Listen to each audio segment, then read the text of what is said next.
Hi there, I'm out on my screen porch while the baby is napping, and I'm working on a new little tapestry on my little loom.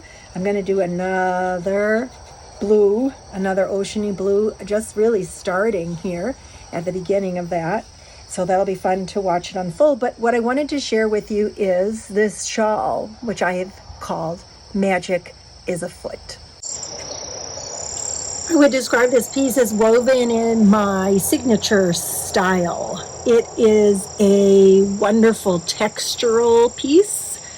It is woven with a variety of upcycled materials, including upcycled cloth here in the purple, some ribbon. This was yarn that was donated, repurposed to me. The warp threads are a cotton, and this was a donated button. Somebody donated that to me.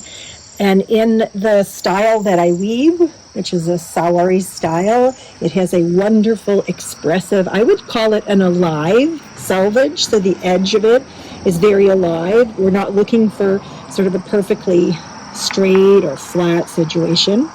And I have this beautiful line of turquoise just coming through a couple of times.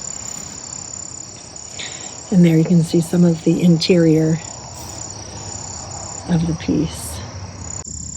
I am wearing the shawl just with my undershirt, and that's because it's actually that soft. So I wanted this one to be particularly soft so that it could be worn and be delicious and delightful. And it's like wearing, shawls are really a wonderful old-fashioned thing. You can wear it any way that you want.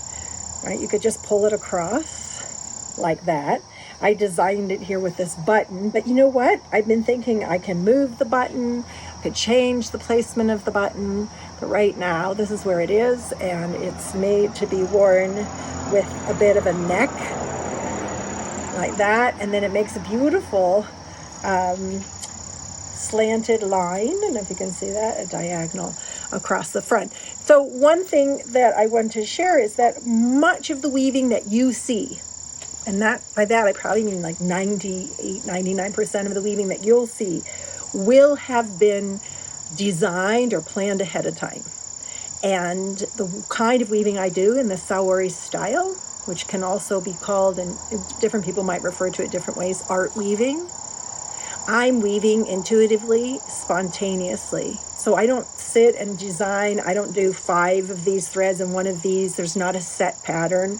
I put the warp on. There was purple, and then this redder, and then purple back to purple again. All of those decisions, when the green comes or when the orange, or even what thread to use, I practice what I call sacred listening, because for me, weaving is a spiritual practice.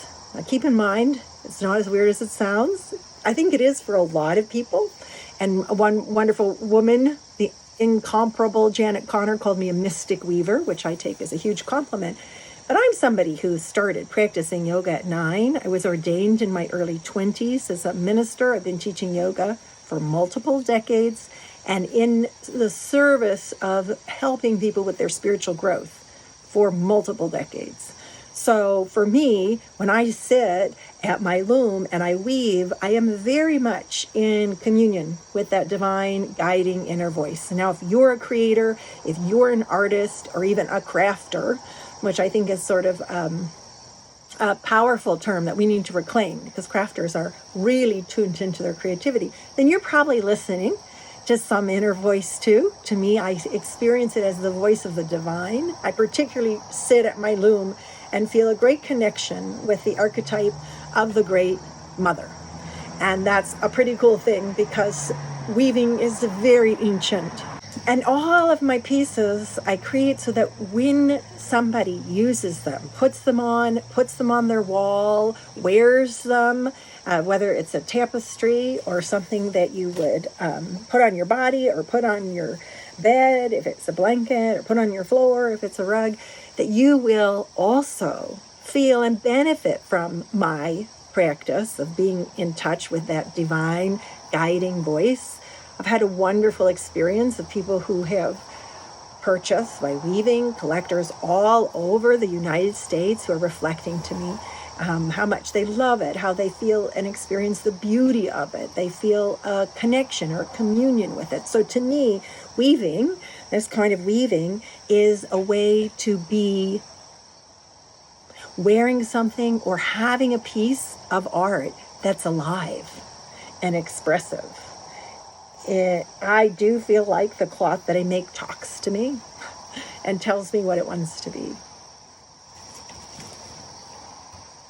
Too much hair.